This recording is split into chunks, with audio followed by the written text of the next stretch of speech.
কেউ আনন্দ করতেছে, কেউ ফুর্তি করতেছে, আবার কেউ না খেয়ে রয়েছে, কেউ একবেলা খাইবার পাইতেছে না ঠিক মতো।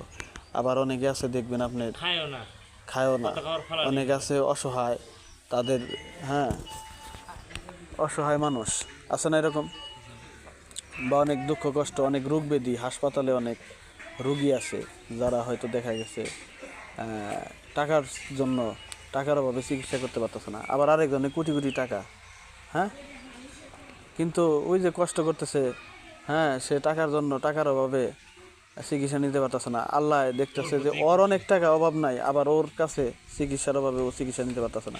তাইলে কি, তাইলে কার প্রতি সন্তুষ্ট থাকবো? ও যদি ওর বিপদ উদ্ধার করতে পারে, ওই গরিবের যদি টাকার অভাবটা পূরণ করতে পারে, তাইলে না আল্লাহ খুশি হবে, সন্তুষ্ট হবে। এর জন্যই তো বৈষম্য, মানে এই জন্যই তো ধনী গরিব এত ব্যবধান। হ্যাঁ, উঁচা নিচে কেন দিছে আল্লাহ? এর জন্য, পরীক্ষা করার জন্য, যে পরে সম্পদশালী করে দেখি ও কি করে। ঠিক আছে, আর এর গরিবরা কি করে?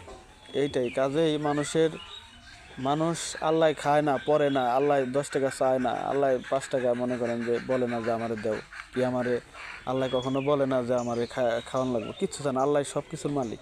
তা আল্লাহরে আপনি খুশি কি দিয়ে করবেন? আল্লাহরে খুশি করতে হইব, আল্লাহর বান্দাদের খুশি করে। আল্লাহর বান্দা খুশি তো আল্লাহ খুশি, এই হলো বিষয়।